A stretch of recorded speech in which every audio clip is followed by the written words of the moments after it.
Here at Shaun of the South, we're keeping our hands sharp with the help of Case Knives, the sponsor of this episode. A tradition of my family for generations, my granddaddy used to say the best cure for idle hands was to build something. But in today's day and age, everything's done with a click, a swipe, or a tap.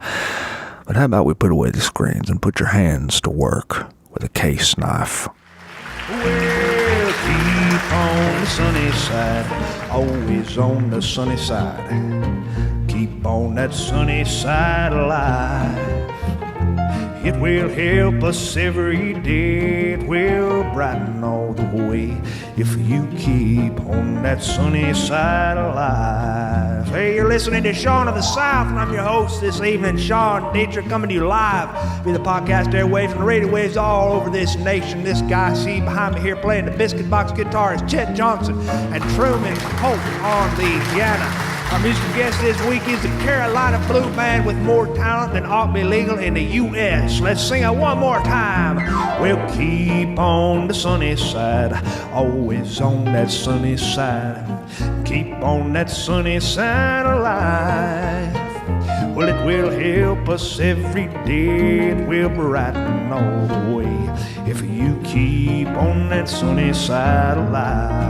This portion of our program is brought to you by Visit North Alabama, the Mountain Lakes Tourist Association. Visit northalabama.org. Travel to visit the 16 North Alabama counties and make this state what it is. Festivals, attractions, restaurants, outdoor activities all over the Yellowhammer State. Blount County, Cherokee County, Colbert County, Coleman County, DeKalb County, Edward County, Franklin County, Jackson County, Lauderdale County, Lawrence County, Limestone County, Madison County, Marion County, Marshall County, Morgan County, and Winston County. Visit the Horton Mill Bridge just off Alabama 75, about 5 miles north of Oneonta, built in 1935. All the work done strictly by hand. Or how about the North Alabama Barbecue Trail? Trek across North Alabama on a holy pilgrimage of saturated fat and slow-smoked pork. Other states do barbecue different than Alabama. That's not to say that they don't do theirs right, but that is absolutely to say that they do it wrong.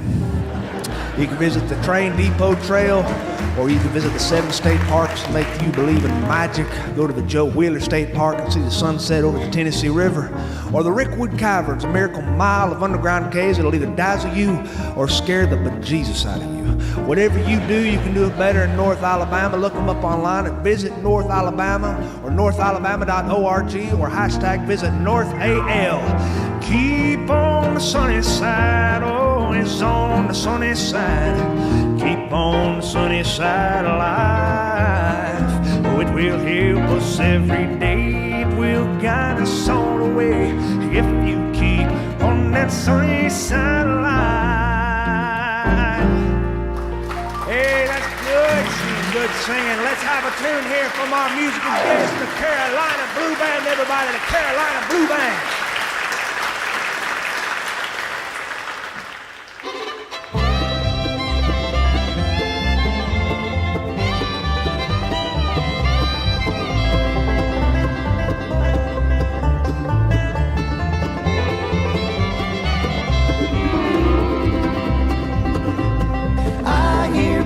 Calling me, I hear bluegrass calling me.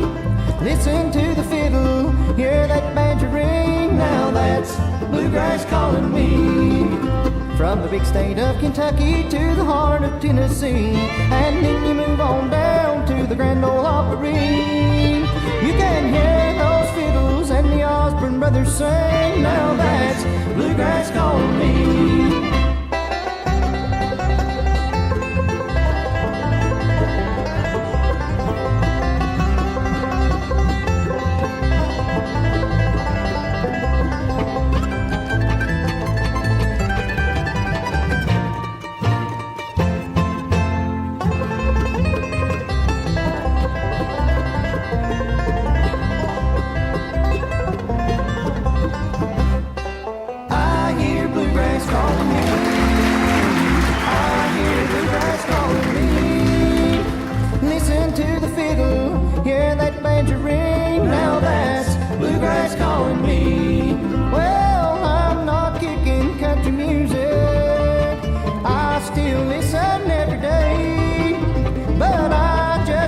Bluegrass music, and I believe Bill Monroe's here to stay.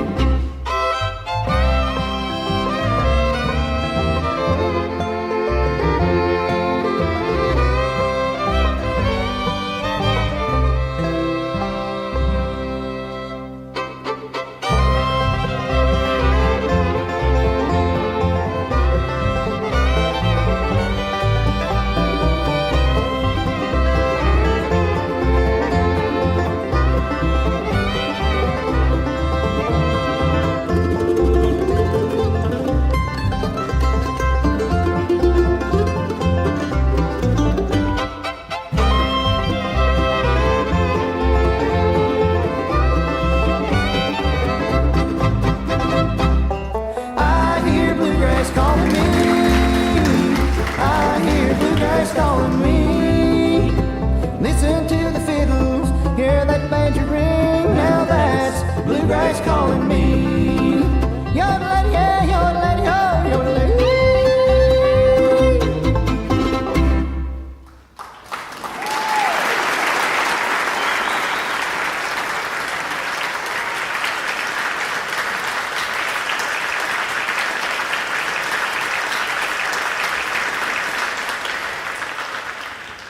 We're going to read a little of our mail this evening, a little bit of our mail sent in to us from listeners all over the U.S. who had nothing better to do than to string a few sentences together and let us know what's on their mind, or from people who've been listening to our show because they're trapped in nursing homes and far away from the radio and can't reach the knob, or people whose children are driving them nuts and they use this show that we do is kind of a sedative, a tranquilizer, because we're known to put people to sleep.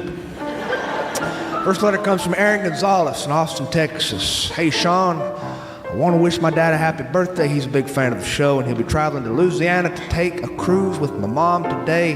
They're disembarking in New Orleans, Louisiana, and I just hope he knows how much we love him. Happy 60th to my dad, Augie. Dear Augie, happy 60th from everybody here tonight. Happy 60th birthday. Lydia Smithers in Dothan, Alabama writes, I stopped going to church after I broke my leg, which is a long story, Sean, but I'm ready to go back. I go to a small church with 37 members, and I've missed seeing them. They are my friends. It's no fun being stuck on the sofa, but my husband has been awesome, and he's finally, after 29 years of marriage, learned how to make a decent breakfast. My eggs were a little rubbery the first few days, but now he cooks even better than I do. I have been listening to your show for a few weeks now. Thank you for helping me recover. Dear Lydia, thanks for tuning in, and I hope you get well soon. Darian Trotman, Portland, Oregon. Sean, I've never been to the South until this summer when I visited one of my mother's relatives in Birmingham, Alabama. It was hot and clammy, but I loved it so much because the weather changed like every 5 minutes or so. Where I live, it can get pretty cloudy, and it can stay that way for a long time. Trust me, you don't want to be here during a cloudy season. I brought my guitar with me on my trip to Birmingham, and I went to a few night spots and sat in on stage. And to make a long story short, I made some friends there, and I might move to Birmingham to help these guys I met start a band. I guess you don't know where your journey will lead you until you take the plunge. Maybe I'll be a Southerner one day after all. Dear Darian, I think it's too late to turn back now. Come on down and play that guitar for us. Shelley Sermons, Iola, Kansas. I've never written you before, but I had a story happen, and I just had to tell someone about it. My mother is 80 years old and hadn't been feeling well. There have been a lot of colds and flus going around here in Kansas, and I have been checking on her time and time again. My husband checks on her during the mornings, and I check on her at night. And when I walked through the door yesterday, I saw her lying on the floor, and an empty mug was spilt on the floor next to her, and I just lost it. She wasn't moving. My mother has been my rock for my entire life, and when I went to touch her, she rolled over and looked at me and said, "Boo!" "I gotcha," she said. And I had to help her off the floor. Sean, I told her she's gonna wish she was dead from now on. Oh, but my mother's always been a jokester and has come to find out she had been on the floor to pick up a spilled mug of tea when she heard my footsteps on the porch. So she decided to play a joke on me and play dead.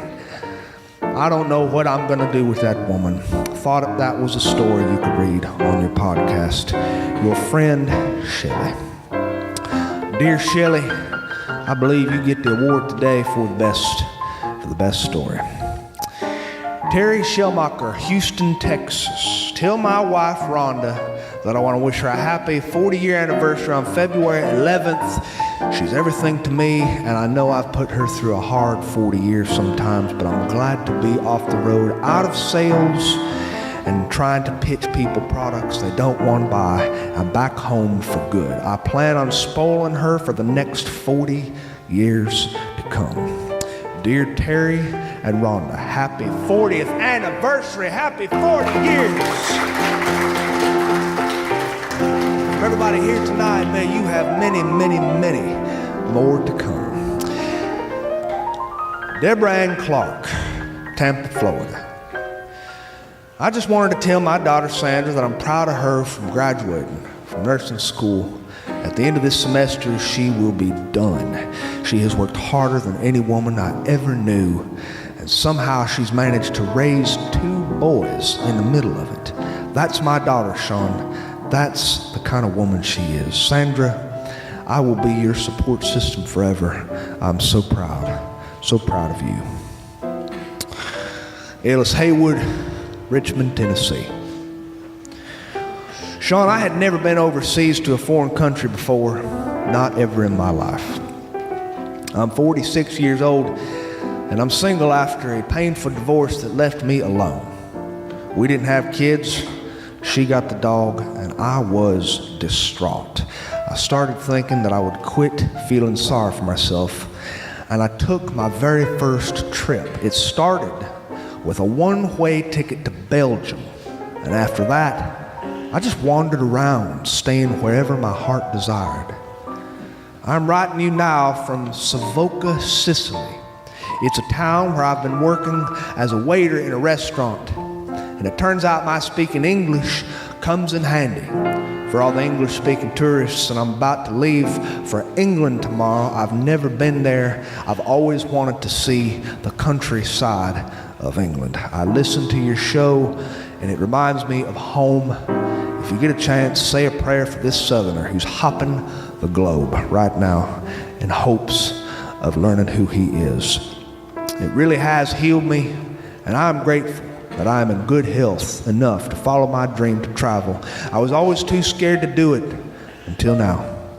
Sometimes I guess bad situations ends up leading you toward the thing you wanted and needed the most. Thanks and ciao. Dear Ellis, traveling mercies, our brother, traveling mercies. Hal Gorman, Minneapolis, Minnesota. Dear Sean, found your show by accident and have been listening to all of them in a row. Just wanted to drop you a line and say thanks. Thanks for the stuff. It means a lot to this Minnesotan boy. William from Siloam Springs, Arkansas. My son and daughter did something that made me so proud today. They came running in and started making all this food on the counter, Sean, and I wondered what was going on. Come to find out, there was a homeless old guy on our corner, not far from their bus stop.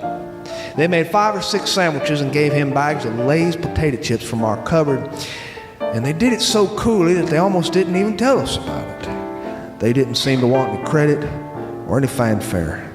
And when I asked them about it, they said he was hungry. We just didn't want him to be that way. It was as simple as that. My kids didn't learn this from me, Sean. It had to have come from somewhere else, maybe my wife. And now I am learning it from them. Thanks for reading this over the air. My kids' names are Jason and Lauren. Sometimes their mom has them listen to your show in the van. Dear Jason and Lauren, I hope you never, ever grow up. Susan H., Helen, Georgia. Do you ever feel so sad you want to just curl up and never crawl out of your hole? Well, I did. And I wasn't sure if I'd ever get over it. And then I met this guy. His name doesn't really matter, but he saved me. We started dating and I realized he was changing me. Love changes somebody, doesn't it, Sean? I think it does. We got married and he asked me what I wanted most in this life. And all I've ever wanted was to be happy. He said, well, what would make you happy? So I just pulled out the craziest thing I could think of, kind of to be funny. I said, I want to have a place of our own in the country just to do my own thing on the porch. I've always wanted that, Sean, but I never thought I would actually get it. Well, silly me. My husband bought a piece of land, and over the last 10 years, very, very slowly, he has been building this place for us piece by piece when the money comes in little by little, all by hand. The boards, the beams that make our house what it is were built by him. And we're going to move in it this spring, and he did it for me, Sean, for me. Please, if you read this letter, I want anybody out there to know who feels sad. The sadness did not last forever. And it is people who help to take it away, if you ask me. Sometimes you find them, sometimes they find you. But either way, you have to trust people. Dear Susan, I wish you a happy housewarming. And anyone out there listening tonight, via the podcast raves or the radio or in the audience out here, may you find joy for your soul if you are sad. And when you do, may you share it with another and light up the entire world. Keep on the sunny side, always on the sunny side. That's letters from our listeners. We're going to have another tune here. Another tune from the Carolina Blue Band, everybody. Put it together from the Carolina Blue Band.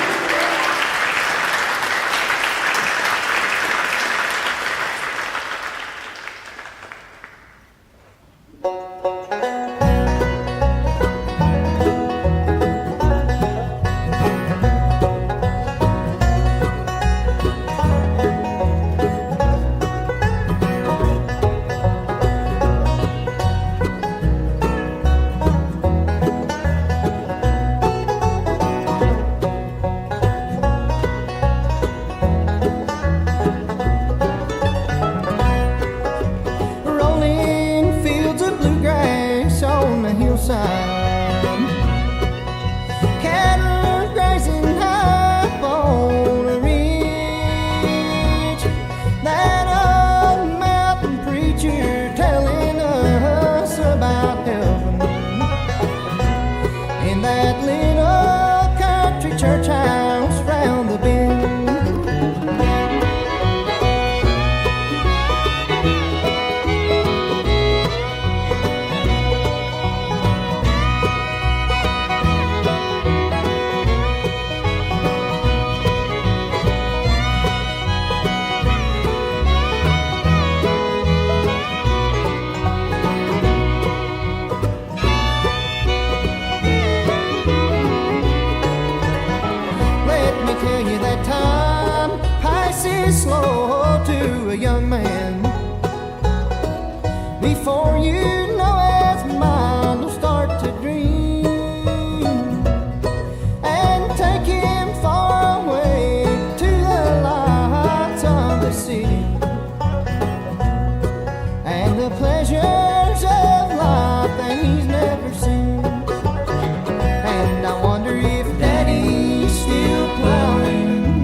I love this season probably more than I like a whole lot of other seasons, because in this part of the world, this is the time when the whole universe starts to fold upon itself and flirt with itself. You can see the longleaf pines on one side of our world flirting with the longleaf pines on the other side of the world. And they do this through yellow dust called pollen.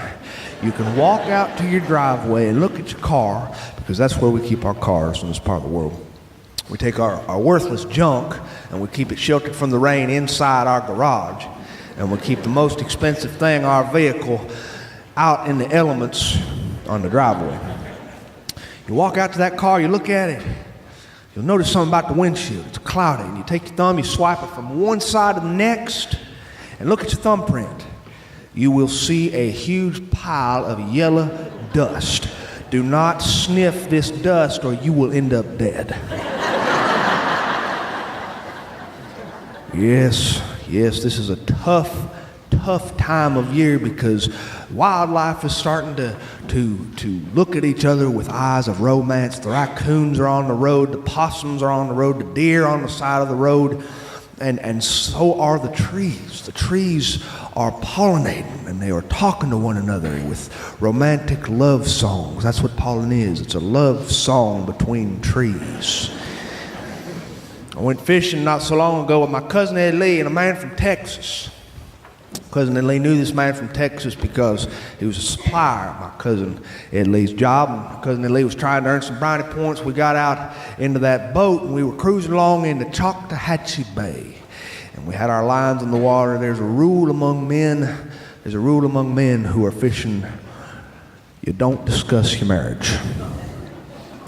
If you do this and you discuss it, it opens up a conversational floor, and you will hear things about people's marital relationships that you don't want to know. The man from Texas looked off into the brush, and he saw this thing hopping along. It had a little white tail on its behind and two long ears. He said, "What is that?" And my cousin Ed Lee said, "That is a little cottontail rabbit." The man from Texas just kind of smirked and said, out in Texas, we got cottontail rabbits that are about the size of Shetland ponies. My cousin Ed Lee looked at me and he rolled his eyes. You can tell a Texan. Not very long after that, we were fishing right up near Hogtown Bayou, and we saw this man who my cousin Ed Lee, I've known him for a long time. His name's Daniel, walking along with his dog, Buster. Buster's a coonhound. My cousin Ed Lee looked at that coonhound and said, "How about that? You ever seen one of them?" The man from Texas said, "What is that?" My cousin said, "That is a black and tan coonhound. Ain't you ever seen one?" The man from Texas said, "Oh man, in Texas we got coonhounds, but they are the size of elephants." When we finished fishing, we had a very unsuccessful day. And while we were frying up my little minnow over the fire, there was a loggerhead turtle who was crawling onto the shore into the water. And the man from Texas said, "What is that?" My cousin Ed Lee looked at him and said, "That's a tick."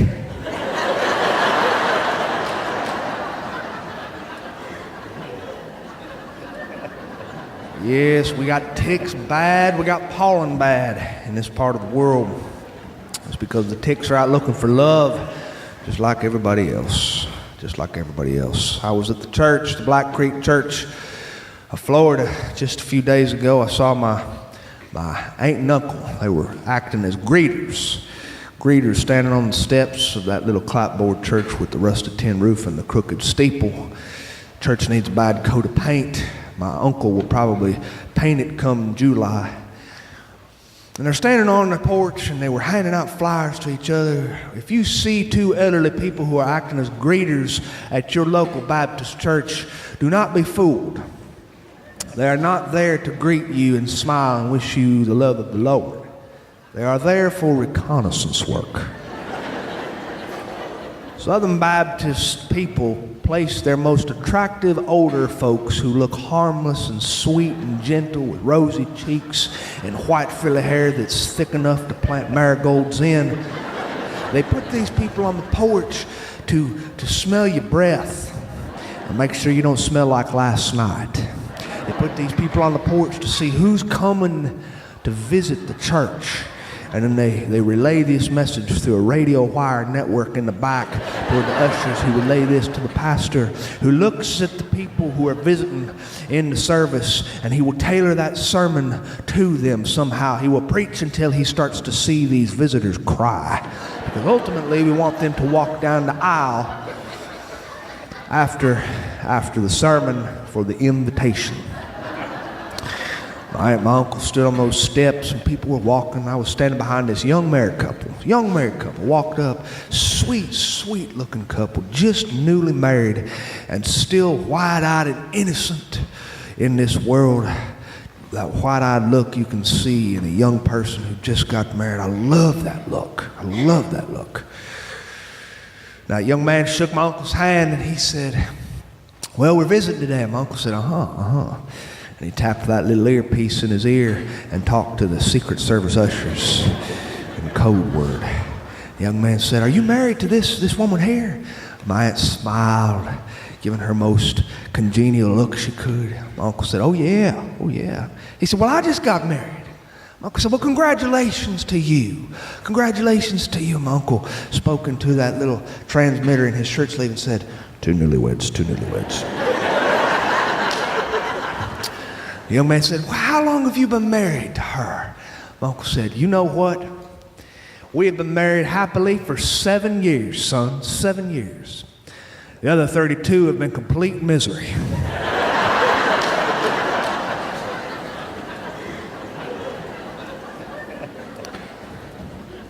I went to my friend's wedding a few years ago at the Black Creek Baptist Church. I showed up early to the chapel and I got the best seat in the house, the front row pew. I wanted to see his face when he said those words, "I do." Because truth be told, I didn't know whether or not he could even say those words. He's a guy who was always a little bit afraid of commitment. And we would talk about this, as a matter of fact, while we were fishing. I wanted to see his face when he said, "I do." I wanted to know that he could say them words without turning into a loggerhead turtle and ducking his head back into his shell and darting away for parts unknown. I showed up early, sat there in that wood pew, and the church was beginning to fill up. Miss Betty was playing the piano. Miss Betty's been playing the piano for a long time. I can remember her playing the piano for a long time. She plays extremely well when the batteries of her hearing aids have been replaced. She played songs that you hear at every wedding, Canon in D. She played the Lord's Prayer. She prayed "Unless the Lord builds the house." She played "I Love You with the Love of the Lord." Oh, good songs. Now, while I was sitting there and the church was beginning to fill up with people, there was a woman who sat next to me. And she was the aunt of the bride. Her name was Aunt Irma.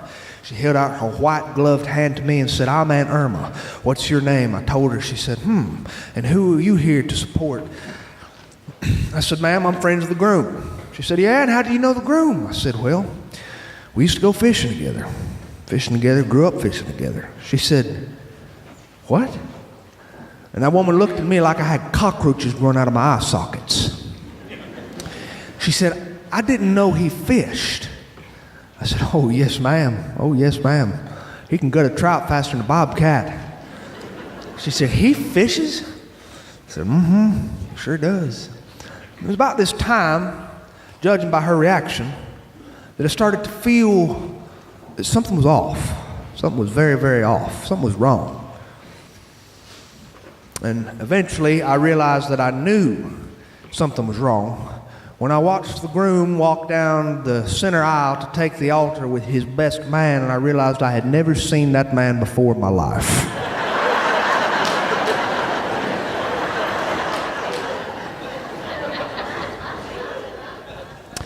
He was a young man, tall and skinny, with a long, lean neck and two big ears that looked like people in my family. He had a sheepish, innocent, happy look on his face that looked like he was punch drunk in love.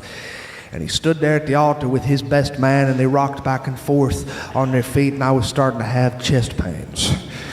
I was looking to see how I could dart out of this room as fast as I could. But I was too late.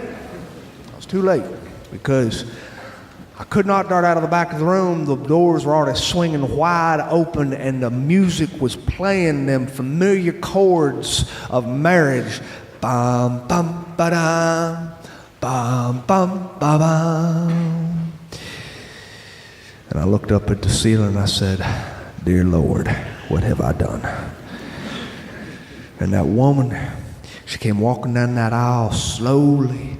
She wore a gown that was elegant enough to break your heart, big and white with a long white train that was being carried by a little young man who was making ugly faces toward the young women in the audience. He'd stick out his tongue. He'd hold that garment. As she got down to the altar, Aunt Irma, she looked at me and she said, oh, doesn't she look radiant?" I looked at Aunt Irma, I said, "Does she ever?" In fact, I didn't even recognize her.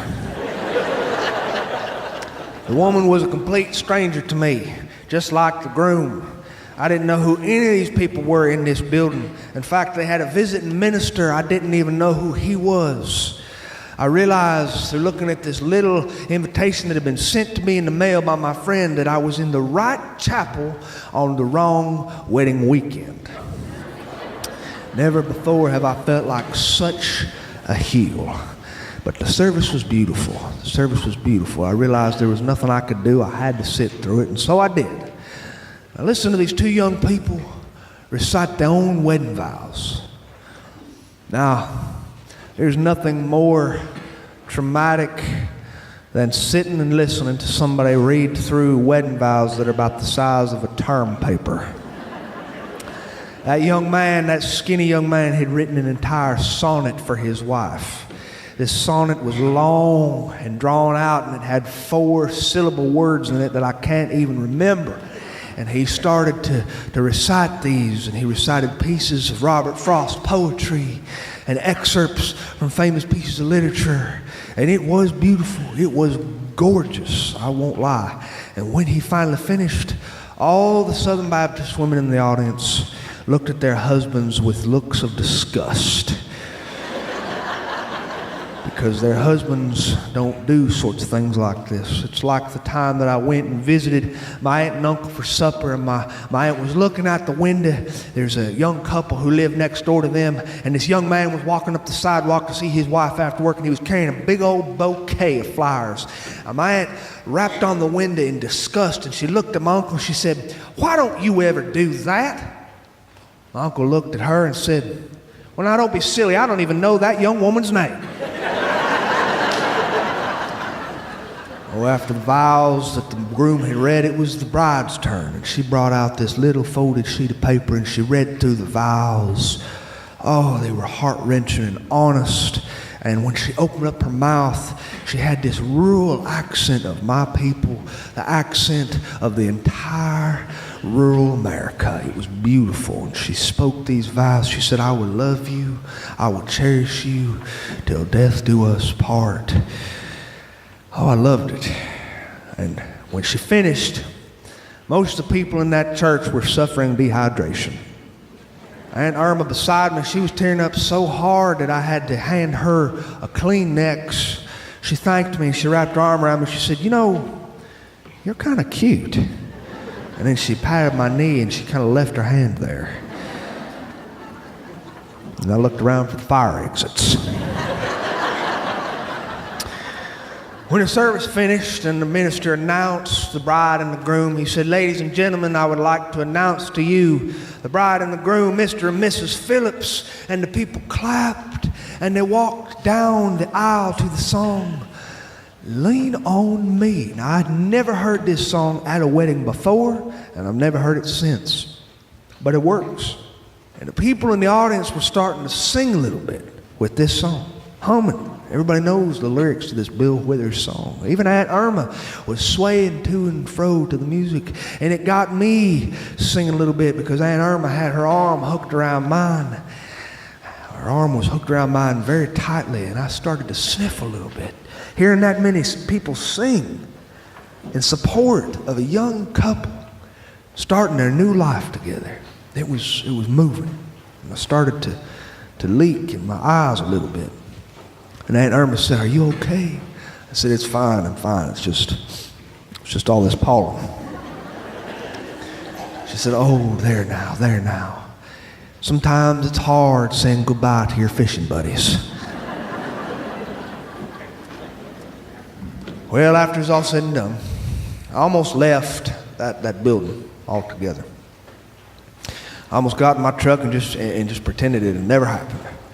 But when I got to the parking lot, I felt very badly about not going to the reception and saying a few words to the happy couple, because I felt like I'd intruded on the most personal day a man will ever have. My wedding was perhaps the height of my entire existence. The greatest day of my life happened in that little clapboard chapel when I looked at the end of that aisle and saw them doors swing open and Miss Betty was playing bum, bum, ba, bum. And I saw this white dress and this brunette hair float down the aisle toward me. That woman represented the rest of my life wearing a dress. It was the happiest I had ever been. And I remember looking up into the rafters and hoping that the spirit of my late father was there to see me make that set of vows to a woman. So I walked back into that old fellowship hall. I walked back in, and Aunt Irma was the first to greet me. She said, "Oh, I'm glad you came." She got me up a red Solo cup full of iced tea. This thing tasted like paint thinner sweetened with a gallon of sugar. Oh, it was good. It was good. And I walked to a table and I sat down. Everybody was eating fried chicken. And I said, no, I don't think I'll have any of that. I didn't want to take any of the food. And Aunt Irma sat beside me, and she hooked her arms around me, and we were just in time to see the father-daughter dance. The father and daughter took the dance floor, and they danced to the song, if you hear a song in blue, like a flower crying for the dew, that was my heart serenading you. So they swayed back and forth, and that young woman placed her head on that old man's shoulder. His white hair was just as white as the gowns that the choir wears on Sunday mornings, and they bobbed back and forth and waltzed. And if there's anything more beautiful than a father-daughter dance, I don't care to know what it is. And then the music changed. The DJ took the floor and he played a loud thumping music, and the young folks took the floor and they danced in a way that Southern Baptists do not do. We do not believe in this kind of movement. This is why you can look at me and see my stiff posture when I walked across this stage tonight. And you know I was raised evangelical, because we walk like we have no rhythm, like there's a corn cob. Well, Aunt Irma, she was looking at me with longing feelings. She said, "You want to dance?" I said, "You know what? I don't think I better. I got a titanium hip that I'm still making payments on." She didn't take no for an answer. She grabbed me by the arm, she dragged me up onto the dance floor, and we danced the cha-cha slide together. Boy, that woman had some moves. After we were done, things got a little bit slower, and she wrapped her arms around me, and the DJ played "I Can't Help Falling in Love with You." And I had to warn that old woman to be careful where she placed her two wandering hands. And when it was all said and done, I headed for the door. I clipped a $20 bill onto that money tree that was just beside the bridal cake, and I was almost to the door when the bride and the groom stopped me. They stopped me, and the bride said, "You know, you look awful familiar. I noticed you all tonight. Just kind of wondered, who'd you come here with?" Oh my God. I started to choke a little bit. But before I could get another word out, Aunt Irma came from the shadows, and she hooked her arm around mine. She said, he's with me. He's with me, and I'm divorcing your Uncle Edward, so deal with it.